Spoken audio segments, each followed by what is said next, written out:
Hello, everyone, and welcome to another Read Aloud by Miss Molinado. I wanted to read you a story that is near and dear to me, and I know that many of you in 3rd and 4th grade have probably heard this story before, and the 2nd graders will hear it when they get to 3rd grade. But it is Teacher Appreciation Week, and I want to say thank you to all the teachers and all the administration for their amazing support that we've had during this virtual time, but also for all the support that you've given me in my educational career as an educational professional, as a teacher, now as a school library media specialist. I just want to say thank you to all of you, and thank you to all my friends that are teachers, all of us who support each other during this difficult time. And without further ado, my read aloud for today is from one of our favorite authors, Patricia Polacco, who wrote Thank You, Mr. Falker. And this is a dedication to a teacher who taught her in 5th grade that, even though she struggled in reading and struggled and had a difficult time, she could still be the best student she can be. And I have this little book called Fire Talking. It was actually written a very long time ago by Patricia Polacco. If I look in here, the copyright was 1994.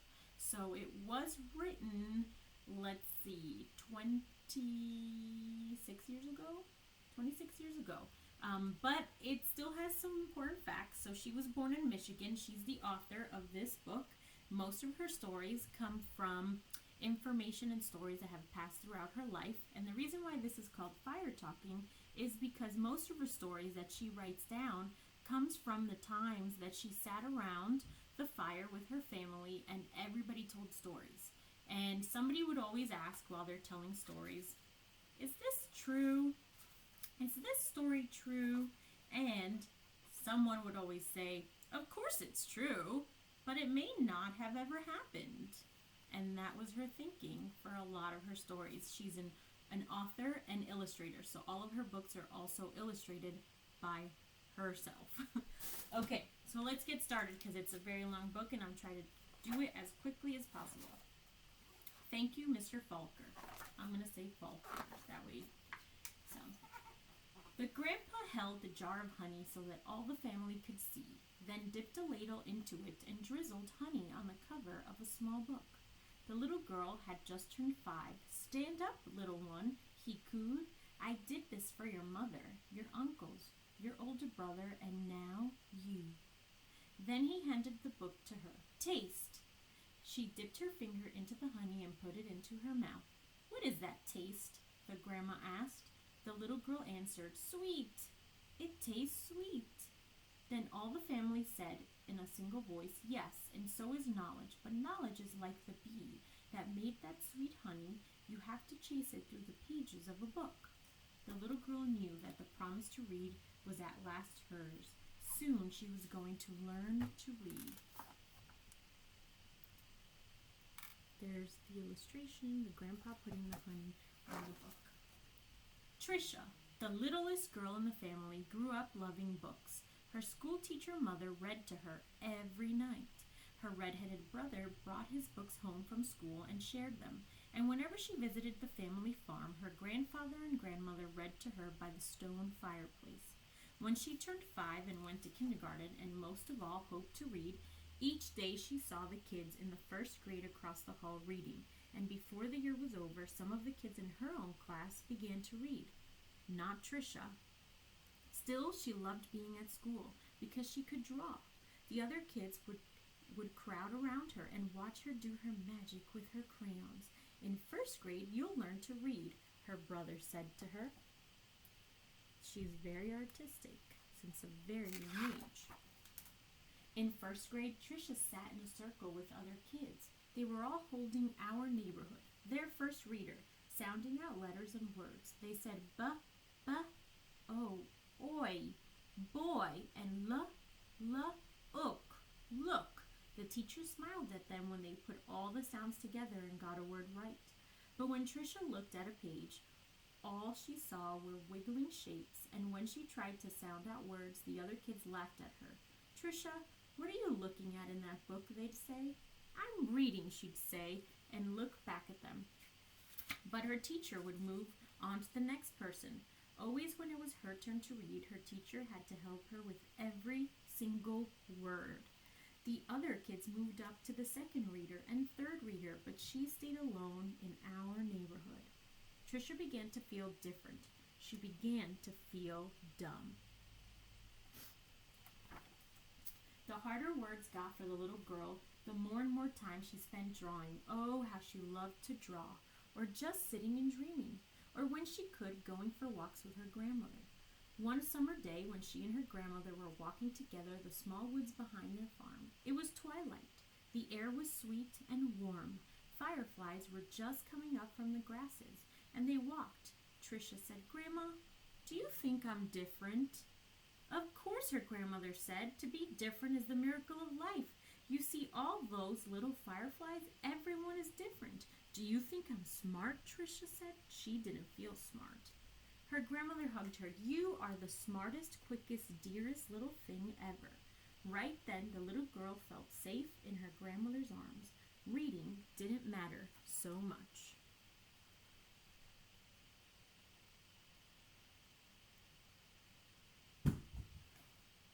Okay, sorry, I keep touching my nose. I have an itch. Trisha's grandma used to say that the stars were holes in the sky. They were the light of heaven coming from the other side. And she used to say that someday she would be on the other side where the light comes from. One evening, they laid on the grass together and counted the lights from heaven. "You know," her grandma said, "all of us will go there someday. Hang on to the grass and you'll lift right off the ground and there you'll be." They laughed and they both hung on to the grass. But it was not long after that night that her grandma must have let go of the grass, because she went to where the lights were on the other side. And not long after that, Trisha's grandpa let go of the grass too. School seemed so much harder now.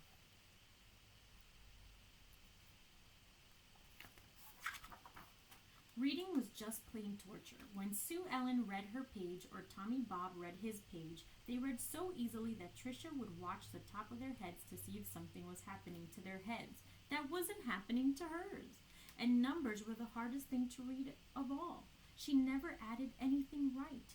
"Line up the numbers before you add them," the teacher would say.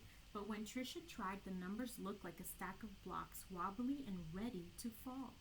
She just knew she was dumb. Then one day her mother announced that she had gotten a teaching job in California, a long way from the family farm in Michigan. They were going to move. Even though her grandma and grandpa were gone, the little girl didn't want to move. Maybe, though, the teachers and kids at her new school wouldn't know how dumb she was. She and her mother and brother moved across the country in a two-tone 1949 Plymouth. It took 5 days to drive across the country. There she is with her red-headed brother, Richie.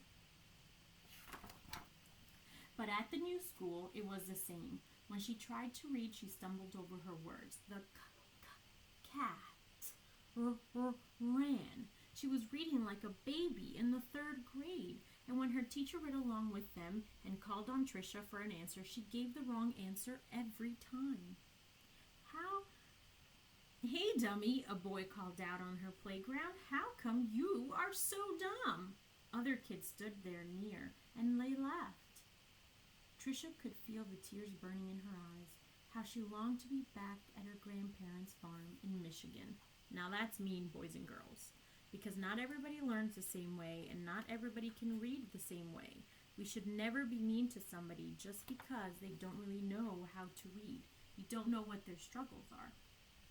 Now, Tricia wanted to go to school less and less. "I have a sore throat," she'd say to her mother, or "I have a stomach ache." She dreamed more and more and drew more and more, and she hated school. Then when Tricia started 5th grade, the school was all abuzz. There was a new teacher. He was tall and elegant. Everybody loved his striped coat and slick gray pants. He wore the neatest clothes. All the usual teacher's pets gathered around him. Stevie Joe and Alice Marie, Davy and Michael Lee. But right from the start, it didn't matter to Mr. Falker which kids were the cutest or the smartest or the best at anything. There he is. I like his outfit the most because I love bright colors. You know that.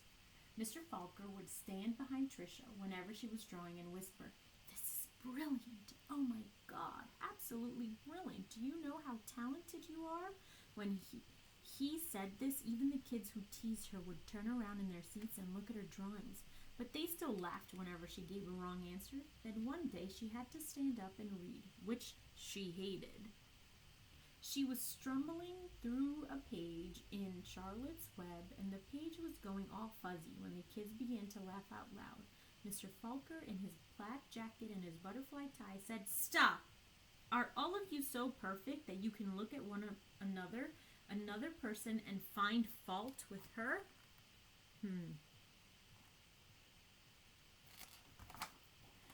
That was the last day anyone laughed out loud or made fun of her, all except Eric. He had sat behind Tricia for 2 whole years, but he seemed to almost hate her. Tricia didn't even know why. He waited by the door of the classroom for her and pulled her hair. He waited for her on the playground, leaned in her face, and called her a toad. Tricia was afraid to turn any corner for fear Eric would be there. She felt completely alone. The only time she was really happy was when she was around Mr. Falker. He let her erase the blackboards. Only the best students got to do that. He patted her on the back whenever she got something right, and he looked hard and mean at any kid who teased her. But the nicer Mr. Falker was to Tricia, the worse Eric treated her. He got all the other kids to wait for her on the playground, or in the cafeteria, and even in the bathroom, and to jump out and call her dumb or ugly. And Tricia began to believe them. She discovered that if she asked to go to the bathroom just before recess, she could hide under the inside stairwell during all the free time and not have to go outside at all. In that dark place, she felt completely safe. But one day at recess, Eric followed her to her secret hiding place. Oh, sorry, the light fell. Dumbbell, dumbbell, maggoty old dumbbell. Tricia buried her head in her arms and curled up in a ball. Suddenly, she heard footsteps. It was Mr. Falker. Looks like Mr. Walker, the name, but it's Mr. Falker. He marched Eric down the office. When he came back, he found Tricia. "I don't think you'll have to worry about that boy again," he said softly. "What was he teasing you about, little one?" "I don't know," Tricia shrugged.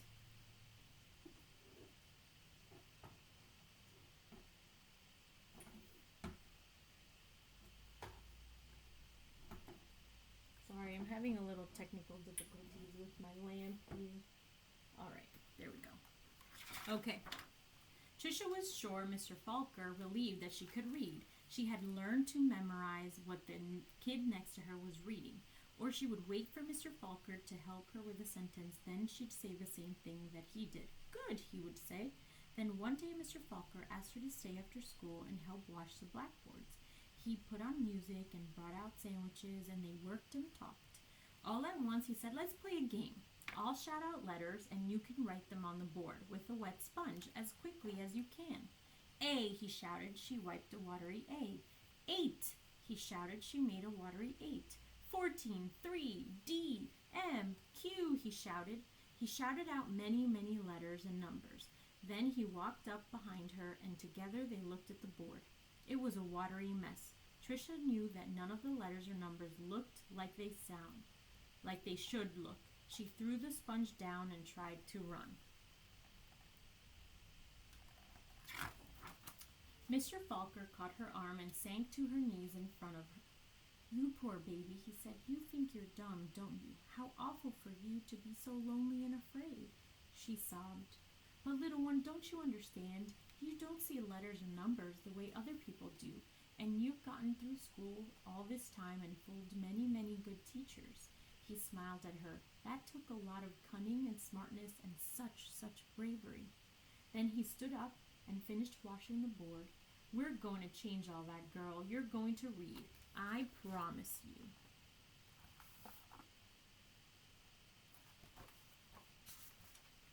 Now, almost every day after school, she met with Mr. Falker and Miss Plessy, a reading teacher. They did a lot of things she didn't even understand. At first she made circles in sand and then big sponge circles on the blackboard, going from left to right and left to right. Another day they flicked letters on a screen and Tricia shouted them out loud. Still other days she worked with wooden blocks and built words. Letters, letters, letters. Words, words, words. Always sounding them out. And that felt so good. But then she'd read words. She hadn't read a whole sentence. Deep down she still felt dumb. And then one spring day, had it been 3 or 4 months since they had started, Mr. Falker put a book in front of her. She'd never seen it before. He picked a paragraph in the middle of the page and pointed to it. Almost as if it were magic, or as if light poured into her brain, the words and sentences started to take shape on the page as they never had before. She marched them off too slowly. She read a sentence, then another and another, and finally she'd read a paragraph, and she understood the whole thing. She didn't even notice that Mr. Falker and Miss Plessy had tears in their eyes.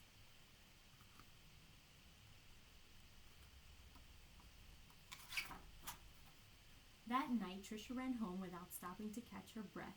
She bounded up the front steps, threw open her front door, and ran through the dining room to the kitchen. She climbed up to the cupboard and grabbed the jar of honey. Then she went into the living room and found the book on the shelf, the very book that her grandpa had shown her so many years ago. She spooned honey on the cover and tasted the sweetness and said to herself, "The honey is sweet and so is knowledge. But knowledge is like a bee who made the honey. It has to be chased through the pages of the book."